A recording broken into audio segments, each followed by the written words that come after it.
I frequently get into a Bible study with Christian coworkers, and I try not to get polemical because that's something I did in my youth, and I realize you can't argue religion with logic like a textbook because it's not a logical thing, it's a matter of faith.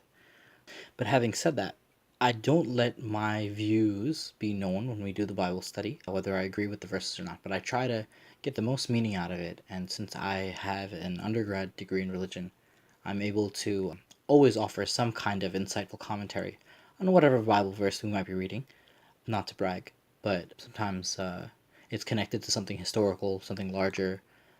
We were getting lunch, and one of my Christian coworkers got a Baconator from Wendy's. So I said, well, this verse that we read in the book of Acts is why you can have a Baconator, and I can't.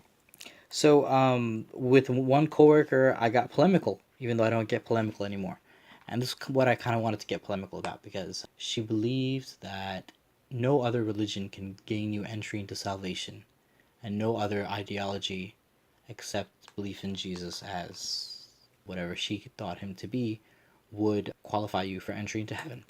And I didn't think that was accurate, and I will explain for reasons, my own deeply personal reasons, maybe a later day. But I wanted to, instead of getting personal and discussing Islam with her, since I'm a Muslim, if you have not gathered, I brought up Buddha. And I just pointed out that Buddha follows a pattern, the same as Jesus, that Buddha was born as a prince in a princely kingdom in India, and the priests had become very corrupt. And he had been sent to point out the corruption in the priests, and he had a new doctrine. So this occurs over time. Civilization has rise and a peak and a fall, and so does history in cycles.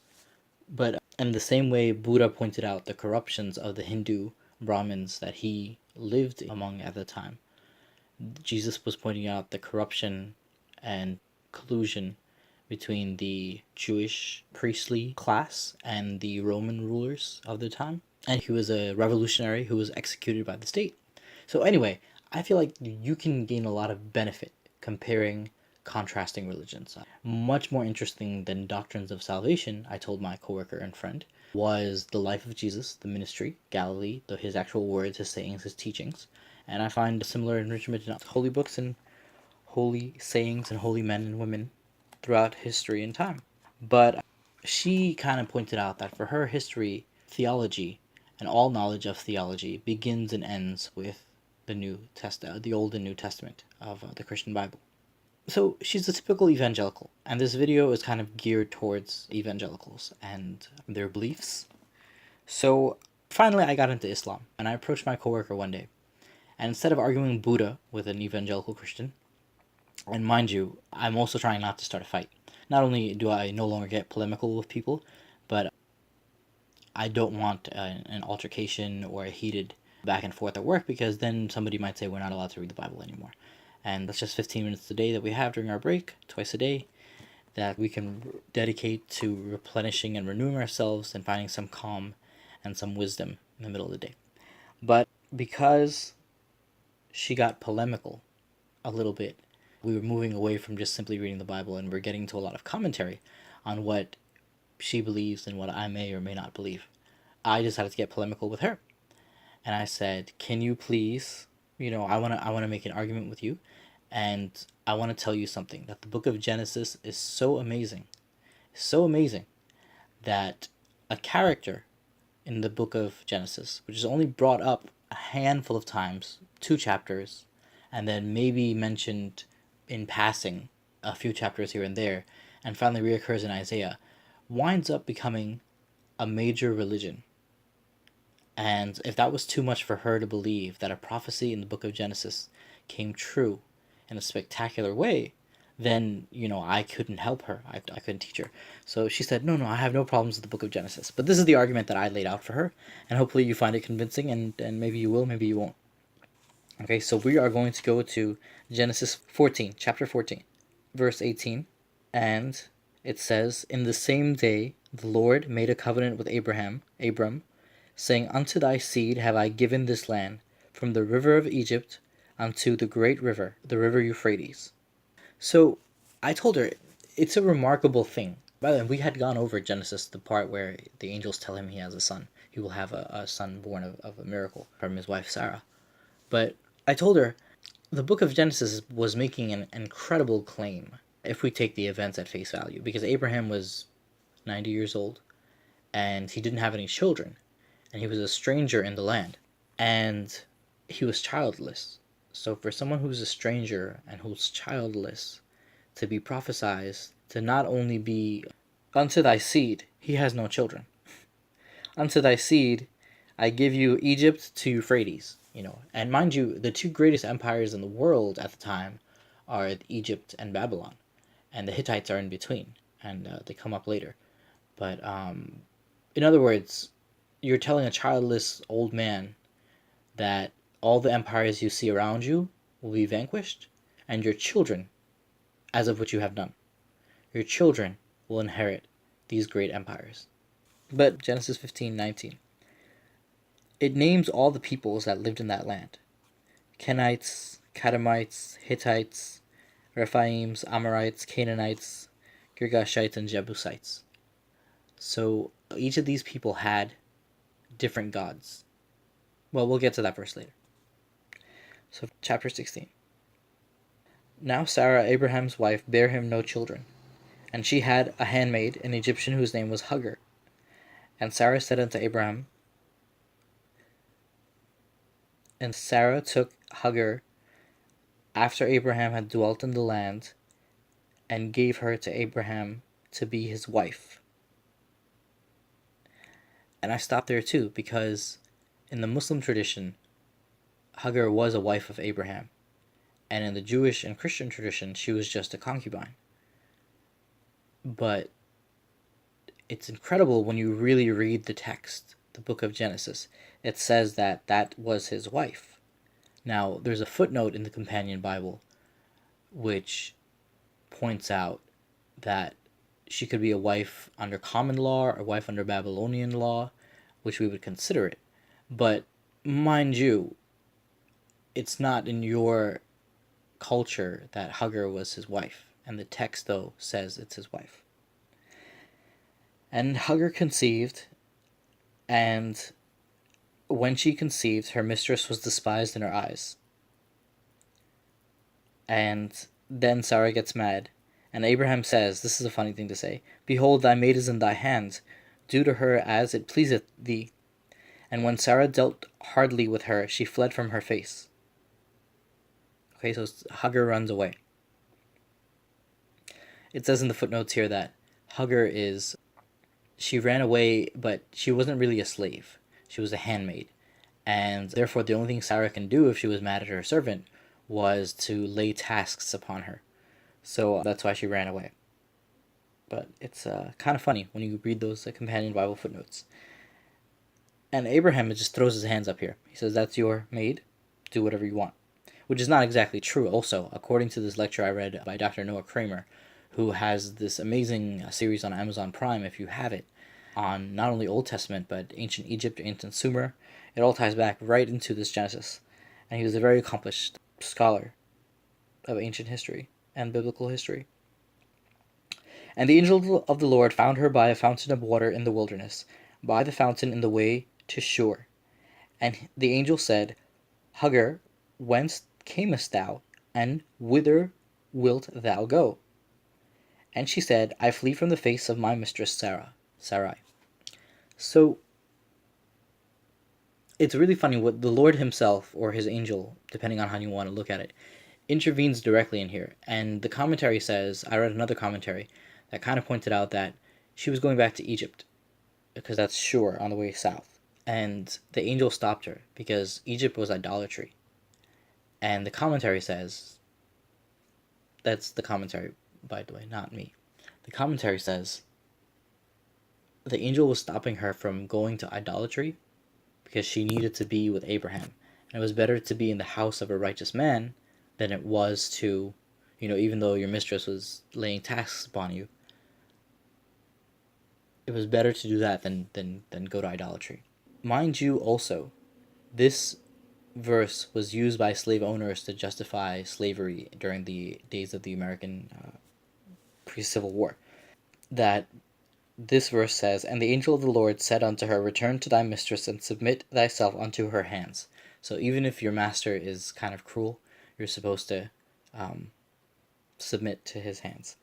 But of course, they didn't read the other verses that's saying that there's no Greek or Jew, or free nor slave, nor male nor female, we're all one in Galatians. "And the angel of the Lord said unto her, I will multiply thy seed exceedingly, that it shall not be numbered for multitude, that you cannot even count it." And I think everyone knows and everyone agrees that Ishmael is the father of the Arabs and Isaac is the father of the Jews. So it's really incredible here that the book of Genesis is really prophesizing that, and to do a quick count, there's 13 million Jews in the world, and there are over 250 million Arabs throughout the Arab world, give or take, and then a billion Muslims worldwide. So we should really be looking at how the book of Genesis really had prophecies that were fulfilled. "And the angel of the Lord said unto her, Behold, thou art with child, and shalt bear a son, and shall call his name Ishmael." And that means God has heard. And mind you, I learned from the lectures of Dr. Noah Kramer that the nearby Canaanites had a name called Ishmael Dagon for their idol Dagon, that Dagon hears. So Ishmael was a very important name in terms of how important it was in the Near East and neighboring kingdoms for the Israelites. So it was not a insignificant name. Okay, it is a very blessed name. "And she called the name of the Lord that spake to her, Thou God seest me, for she said, Have I also here looked after him that seeth me?" So that place was called the well of vision, seeing, that he was the God that saw her, and she lived, even though people are kind of supposed to die after seeing God. So she lived after seeing him, but she called that place the well of the vision. And we will see it come up later in the book of Genesis. "Wherefore the well was called Bir Lahai Roy, and behold, it is between Kadesh and Bered. And the son was Ishmael, and the guy was like 96. And Abraham was 99, and the Lord appeared to Abraham," chapter 17, "and said unto him, I am the Almighty God, walk before me, and be thou perfect. And I will make my covenant between me and thee, and will multiply thee exceedingly. And Abraham fell on his face, and God talked with him, saying, As for me, behold, my covenant is with thee, and thou shalt be a father of many nations. Neither shall thy name any more be called Abram, but thy name shall be called Abraham. For a father of many nations have I made thee." Mind you, he's childless, or he has one child at this point, and that after much dispute. "I will make thee exceedingly fruitful, and I will make nations of thee. And kings shall come out of thee." This is really incredible, because Abraham is almost 100. His wife is barren, and he's saying, "Kings shall come out of thee, nations shall come out of thee. I will establish my covenant with thee, me and thee, and thy seed after thee, in their generations for an everlasting covenant." Let's look up the word everlasting, because some people think that Isaac is the only blessed child. And mind you, Isaac, we're in Genesis 17. Isaac is not born yet. So Ishmael is being talked about here. So anyway, let's find out what everlasting means. Lasting forever, or for a very long time. Synonyms. As a noun, it means eternity, eternal, endless, never ending, perpetual, undying, abiding, enduring, infinite, boundless, timeless. But I think I will repeat that verse again. Ishmael here, by the way. "And I will establish my covenant between me and thee, and thy seed after thee, in their generations for an everlasting covenant, to be a God unto thee, and to thy seed after thee. And I will give unto thee all the land of Canaan, or Canaan, for an everlasting possession, and I will be their God. And God said unto Abraham, Thou shalt keep my covenant, therefore, thou and thy seed after their generations. This is my covenant, which ye shall keep between me and you and thy seed after thee. Every man, child, among you shall be circumcised, and ye shall circumcise the flesh of your foreskin, and it shall be a token of the covenant betwixt me and you. And the uncircumcised man, whose flesh is not circumcised, that soul shall be cut off from his people. He hath broken my covenant. And God said, Sarah thy wife shall bear thee a son indeed, and thou shalt call his name Isaac. And I will establish my covenant with him for an everlasting covenant, and with his seed after him, And as for Ishmael, I have heard thee. Okay, because God, Abraham says in verse 18, oh, that Ishmael might live before thee. Because he says, you must mean Ishmael. And I have blessed him, and I will make him fruitful, and I will multiply him exceedingly. 12 princes shall he beget, and I will make him a great nation. Verse 25, and Ishmael his son was 13 years old, and when he was circumcised in the flesh of his foreskin. Forever. Isaac isn't born till Genesis 21, so we have to skip 3 chapters. And this is the verse where Sarah laughs, chapter 21, verse 6. God hath made me laugh, so that all that hear will laugh with me. And Sarah saw the son of Hagar the Egyptian, which she had borne unto Abraham, mocking. Wherefore she said unto Abraham, cast out this bondwoman and her son, for the son of this bondwoman shall not be heir with my son, even with Isaac. And the thing was very grievous in Abraham's sight because of his son. And then verse 12, for in Isaac shall thy seed be called, and also of the son of the bondwoman will I make a nation, because he is thy seed. And Abraham took bread, a bottle of water, gave it to Hagar, put it on her shoulder and the child, and sent her away. And she departed for the wilderness, which is really a desert. And let's read this. Verse 16.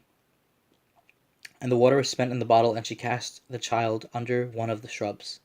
And she went and sat her down over against him a good way. And she said, let me not see the death of the child. And she lifted up her voice and wept. And God heard the voice of the lad. Mind you, the name of the child is God Hears. So she raised her voice almost in prayer. And the angel of God called to Hagar out of heaven and said unto her, what aileth thee, Hagar? The same angel, mind you, who stopped her on the way to Egypt before. Fear not, for God hath heard the voice of the lad where he is. Arise and lift the lad and hold him in thy hand, for I will make him a great nation. And God opened her eyes, and she saw a well of water, and she went and filled the bottle with water and gave the lad drink.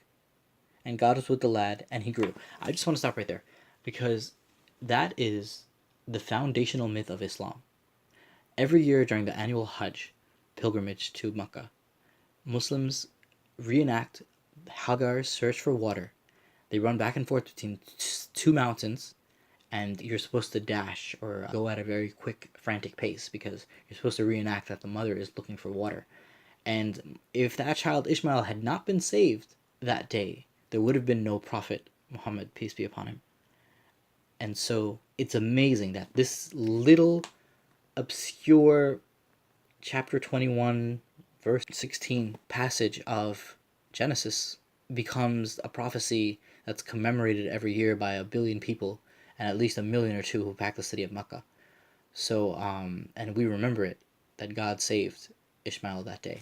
And we also have that well, and it's very holy to us. And every time my parents come back from pilgrimage or a mini pilgrimage from Mecca, they bring the same water from that well of Zamzam, which we still have today.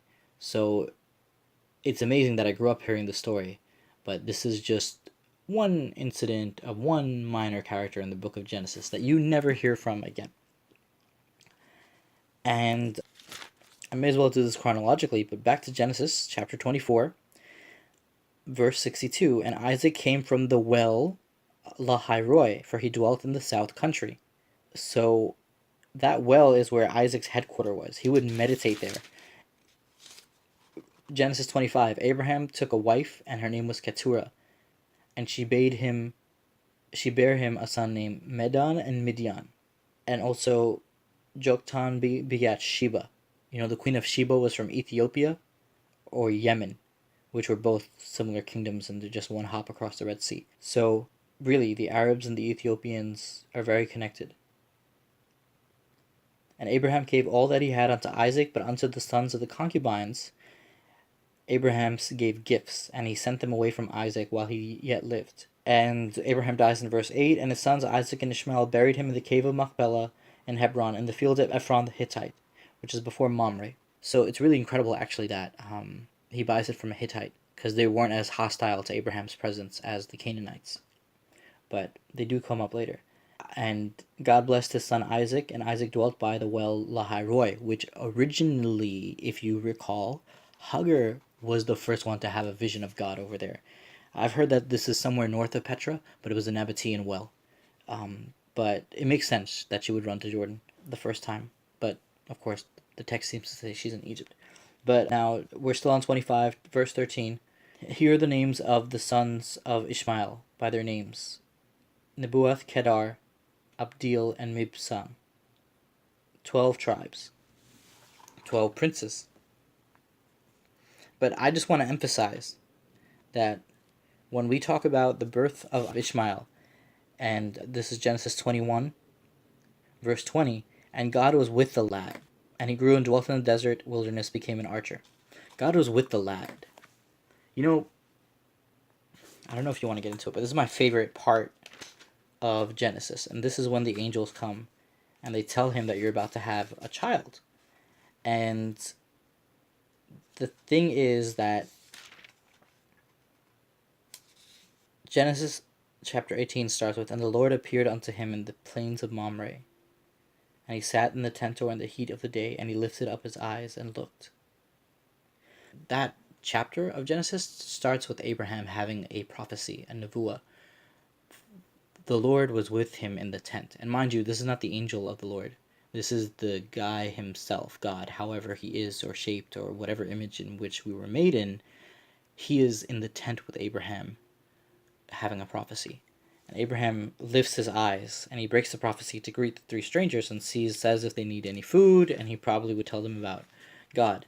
But I just think it's really amazing because that verse at the end says that God dwelt with Ishmael. So that means Ishmael was a prophet, because the same way the presence of God would dwell with, and mind you, the angel of the Lord had twice spoken unto Hagar, and twice she had honored him. The first time she said, "You are El Shaddai, the God. You are the God who sees. You are El Roy. You are, yeah, you're the God of seeing, and then you are the God of hearing, and you are the God of power." She acknowledges, and even though she's a pagan from Egypt, she acknowledges the supremacy of the Israelite God. So I want to go back to Genesis 24:62 when Isaac is in Lahai Roi. And Isaac went out to meditate and lifted his eyes, and behold, the camels were coming. And Rebekah lifted her eyes, and she saw Isaac. So lifting the eyes, again, he is meditating. He's having a nevuah. And then he lifts his eyes. He breaks the prophecy to meet his future wife, Rebekah. And mind you, he's hanging out where Hagar hung out with. So these descendants of Ishmael will come back very important later when we go to Isaiah, which we now actually can. And Isaiah 60 is where we're heading. And this talks about the Messiah and how this is what I really find remarkable about the Jewish religion. It is a small tribe coming from a childless man, coming from a foreign land, who buys a plot of land from a Hittite because the Canaanites won't sell to him, who makes alliances with his friends Mamre, and he becomes a powerful clan leader in the land of Canaan, and his descendants are prophesied to rule. And, you know, we know the Ishmaelites are very powerful. Sorry, Mom. Let's go to Genesis, and then we'll see Joseph.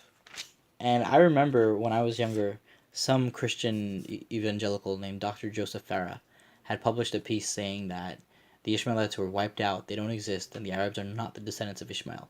They're Allah is a moon god, and, Ishmael would be the children of Abraham, so Ishmael is gone. But first, it prophesies that he will be a mighty nation, and then, mind you, then it says that when Joseph's brothers conspired to sell him into slavery, Genesis 37, verse 24, "And they took him and cast him into a pit, and the pit was empty, and there was no water in it. And they sat down to eat bread, and they lifted up their eyes and looked. And behold, a company of Ishmaelites came from Gilead with their camels bearing spice and balm and myrrh, going to carry it down to Egypt. And Judah said unto his brethren, What profit is it if we slay our brother and conceal his blood? Come, let us sell him to the Ishmaelites. Let not our hand be upon him, for he is our brother and our flesh." Now, mind you, he could be talking about Ishmael over here too, by the way. We won't really be doing bad to our brother Joseph if we sell him to the Ishmaelites. And his brothers were content, and there passed the Midianite merchantmen, and they drew and lifted up Joseph out of the pit, and sold Joseph to the Ishmaelites for 20 pieces of silver, and brought Joseph unto Egypt. You see what happened there? Midianites merchantmen becomes sold Joseph to the Ishmaelites. They're the same thing, and we know Midian is in northern Saudi Arabia, because that's where Joseph runs to meet his father-in-law, Jethro. But Ishmael and Midian and the Arabs are very clearly defined here, and it says there will be a great nation, and by the time they're Joseph, they're already running caravans to Egypt. So now we can go to Isaiah, verse 60. And like I was saying, it talks about the Messiah, and I don't mean to preach here, but it says, "Who will greet the Messiah? Arise, for thy light is come, and the glory of the Lord is risen upon thee." And verse 3, "And the Gentiles shall come to thy light, and kings to the brightness of thy rising. The multitude of camels," verse 5, the very end, "the forces of the Gentiles shall come unto thee." So this is the gathering of the Gentiles, right, at the feet of Jesus. "The multitude of camels shall cover thee." Camels? What kind of people is that? "The dromedaries of Midian and Ephah, those are the sons of Kedar, and all they from Sheba shall come," which is Yemen. So from northern Saudi Arabia, southern Arabian Peninsula, "they shall bring gold and incense, and they shall shew forth the praises of the Lord. All the flocks of Kedar," that's the son of Keturah, "shall be gathered unto thee." And some sources say Keturah is the same person as Hagar. They just changed the name. "The rams of Nebuat shall minister unto thee. They shall come up with acceptance unto mine altar, and I will glorify the house of my glory. For the nations that will serve thee shall perish, those nations shall be utterly wasted. The glory of Lebanon shall come to thee." Hey, Lebanon, that's a Muslim country. "The fir tree, the pine tree, and the box together. And I will make the place of my feet glorious." So that's about it with my biblical analysis. The flaws in my argument, I think anyone who's honest would have to do some flaws. Like any scientific paper or any history paper would show some things that don't meet. So let's talk about a flaw. Right after it says, Genesis chapter 16, verse 12, right after it says, "I have heard thee, and his name shall be Ishmael, because God has heard thy affliction. He will be a wild man, his hand will be against every man." And this is what evangelical commentators say. This is why we have Muslim fundamentalism in the world, why Muslim nations have beef with every other nation. "And every man's hand against him," why everyone keeps invading our countries. "And he shall dwell in the presence of all his brethren." Okay, that's very funny. But I want to point out right then, before that, it says, "I will bless him. He will be numbered. It shall not be numbered for multitude. I have given him the land of Egypt unto the Euphrates." So that is the Nile to the Euphrates, the very classical borders of the traditional Arab world. It's very literally a prophecy. "You will be a father of many nations. Kings shall come out of thee." There were 12 princes of Ishmael. And mind you, if they didn't save Joseph into slavery, Joseph would have probably been killed. We wouldn't have had that. So God is working through the Ishmaelites at many points. And then also, "I will multiply him exceedingly, and I will bless thy seed, and I will make thee exceedingly fruitful, and the covenant is everlasting." Here, "As for Ishmael, I have heard thee, behold," and again, Ishmael heard thee, hearing. God is the one who hears. "And he heard Hagar's cries twice." That is a miracle child. I know everyone's stuck up on Isaac as a miracle child, and we can debate that, Isaac and Ishmael and things like that. But the reality is you have both children of Abraham who were very blessed. And the Jewish tradition and the Christian tradition is far harsher to Ishmael than the text itself and the book of Genesis. Because chapter 17, verse 20 says, "As for Ishmael, I have heard thee. Behold, I have blessed him, and will make him fruitful." Behold, I have blessed him. Ishmael, I have heard thee. He keeps listening to Ishmael, right? He keeps saving Ishmael, and he has blessed him, make him fruitful, and multiply him exceedingly. And I will make him a great nation. So it says, "But my covenant I will establish with Isaac." So now my way around that would be, there's apparently 2 or 3 covenants going on, right? Genesis 15 has a covenant, and he says Nile to the Euphrates, or the Wadi of Egypt to the Euphrates. So, even the state of Israel existing means that kind of applies to Isaac and Ishmael, right? But then when Ishmael is born, it says, "I have heard thee, and he will be a great nation." That's said about Ishmael twice. And then the circumcision is sign of an everlasting covenant, which, mind you, Muslims keep today, and Christians do not as a whole. Christianity has somehow decided that everlasting doesn't mean that, but that Christians don't have to follow Jewish rituals to be saved, and that's a doctrinal thing. But I just want to point out the book of Genesis says that soul shall be cut off, and it's required as an everlasting covenant. Okay, so even if God did send Jesus as the Messiah, the dot and the letter of the law says this is a sign of a covenant between you and me. Okay, and there's a group of the children of Abraham who keep that, and there's a group of the children of Abraham who don't.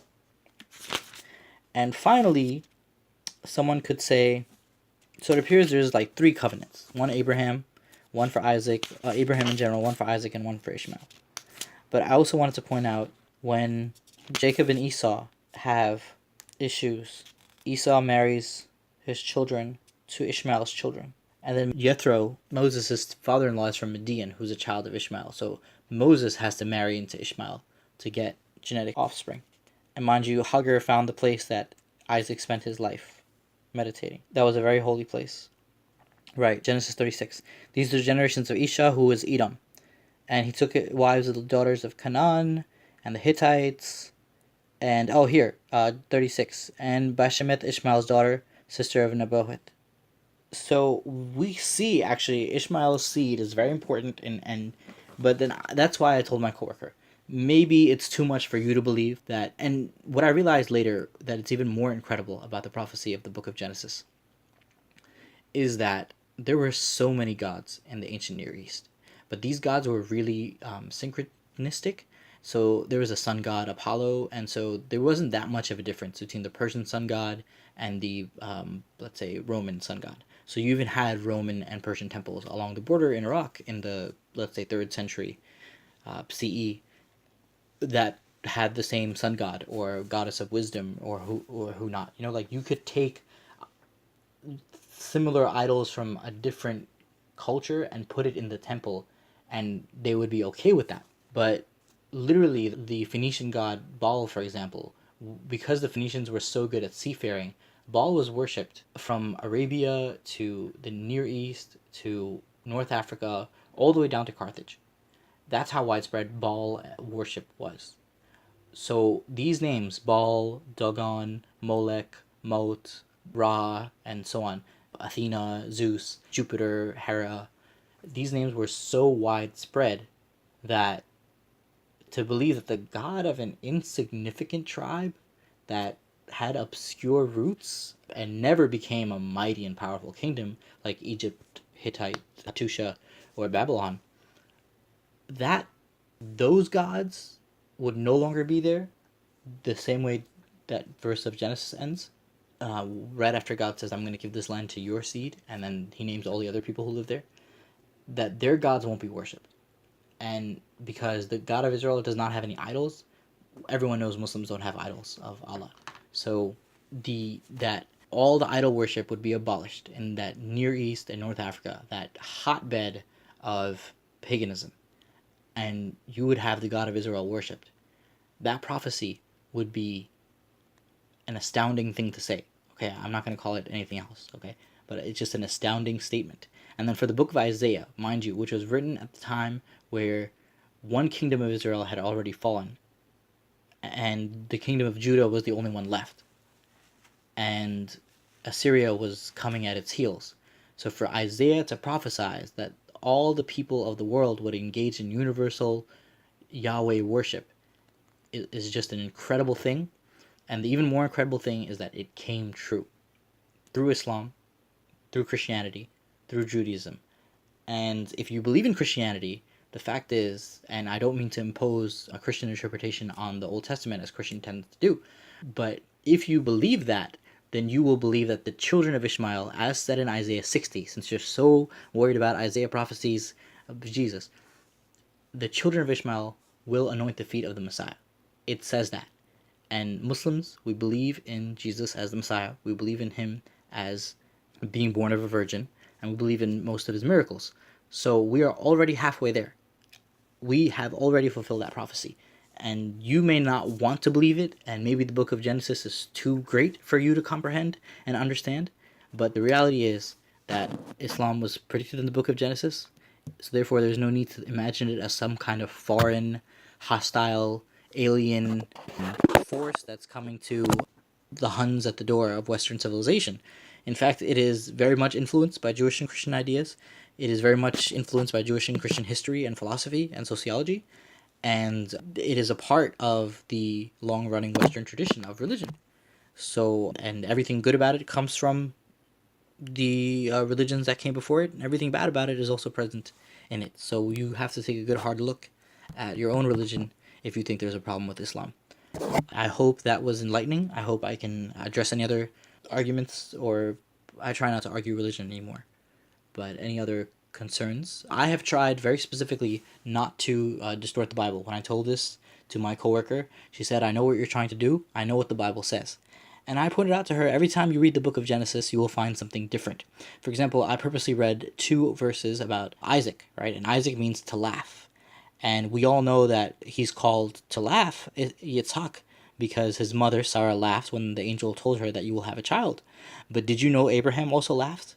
And also, Sarah, I thought Abraham laughed to himself and Sarah laughed out loud. But they both laughed to themselves, and they both were chastised by the Lord for laughing out loud. So there's 2 things we can learn from this. That the text will say Ishmael is good and Ishmael is bad. The Bible is multivocal. Okay, it's probably been redacted. All holy books have probably been redacted. And I don't want to go there. If you're a firm believer, and believe me, there's no one who's more into these books than me. If you're a firm believer, you don't want to try to say that these aren't directly divinely inspired or divinely composed. But without addressing the point of who edited the Bible and the Quran and the other scriptures, the reality is that they're multivocal. They don't say one thing, they reflect many points of view. And the second thing is, every time you read the book of Genesis, you'll see something new, and you shouldn't think you know the Bible, because that book of Genesis is so amazing, and that's all I really want to express. And if you have an open enough mind, you may just come to see what I've been seeing. And okay, there is one aspect of Ishmael studies in the Bible that I did not completely get into, but Deuteronomy 23. Thou shalt not abhor an Edomite, for he is thy brother. Now, why does it say thou shalt not abhor an Edomite, for he is thy brother?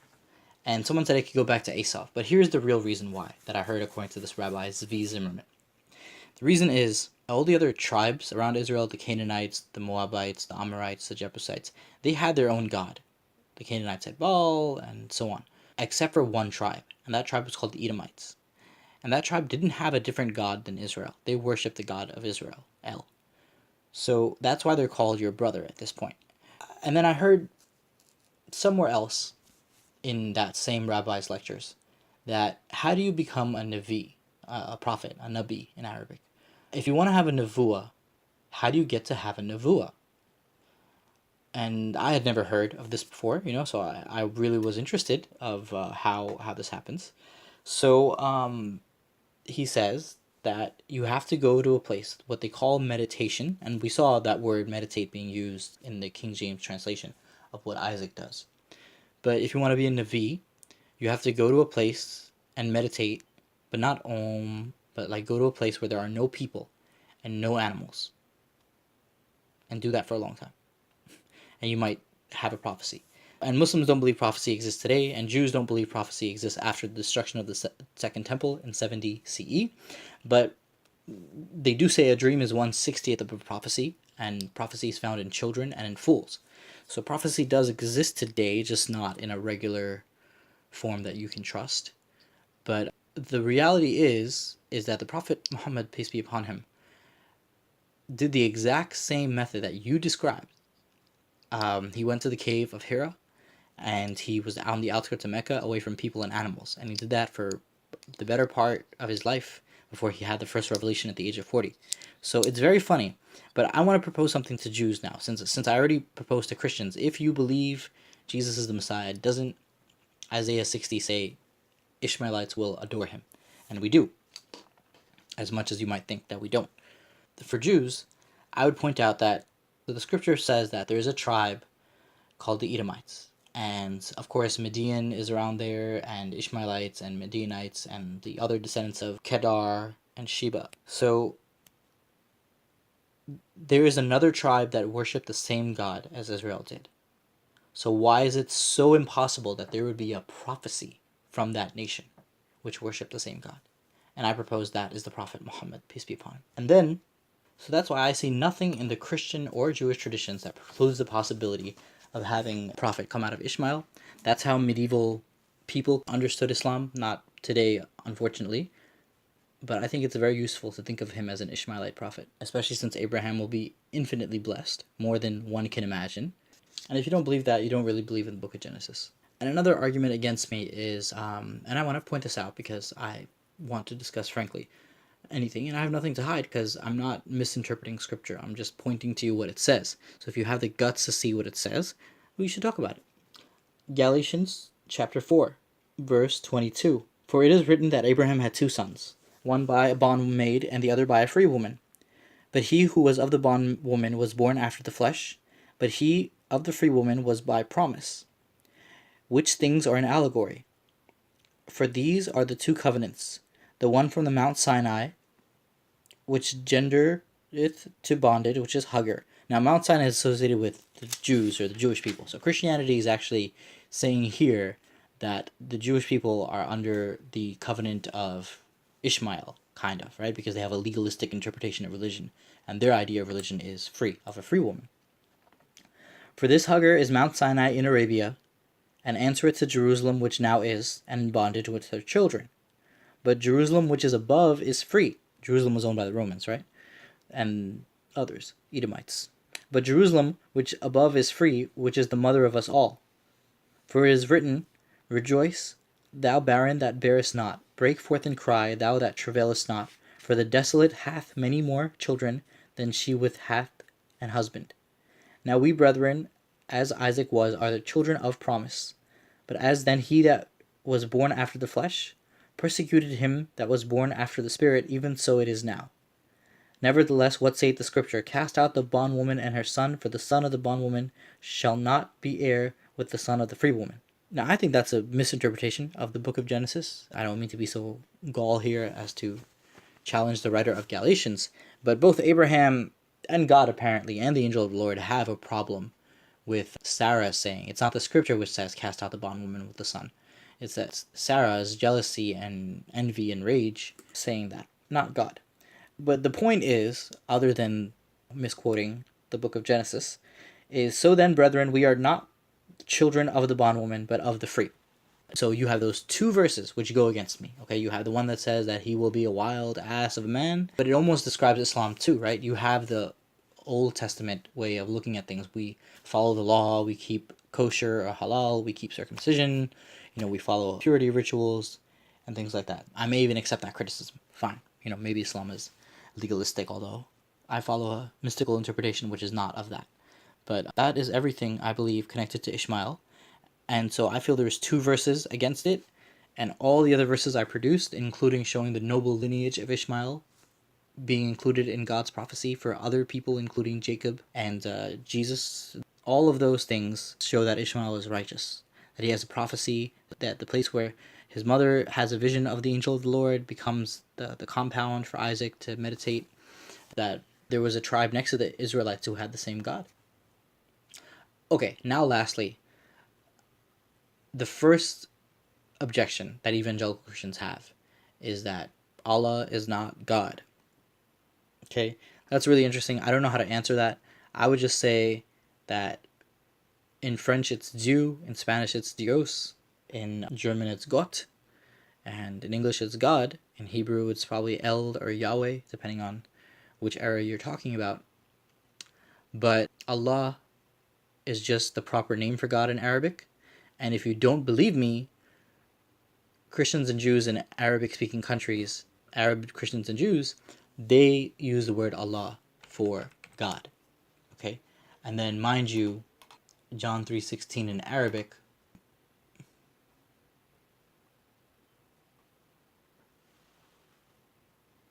Li anaho hakata ahaba Allahu al-alam hatta bital ibnihi.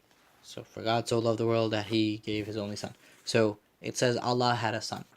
And I don't know. So if you don't think Allah is God, I really don't know how to talk that into you. But maybe. First, I want to point out that the word most in the book of Genesis for God is El, and El is very common, and El is just like a syllable away from Allah. It's the same. It's the same. And mind you, Matthew 27:46 says, Eloi, Eloi, lama sabachthani. So he calls God Eloi, and we're calling him Allah, or El. And then Matthew 27:46, Eloi, Eloi, and Mark 15:34, Eloi, Eloi, lama sabachthani. So El, Eloi, Allah, you will have to tell me what is the difference, especially since the Arabic New Testament also uses the word Allah. But thank you for listening. I hope I have some replies, and I hope I did justice to the Bible, because I'm not misinterpreting everything. It's right there. Have a good day. Thanks.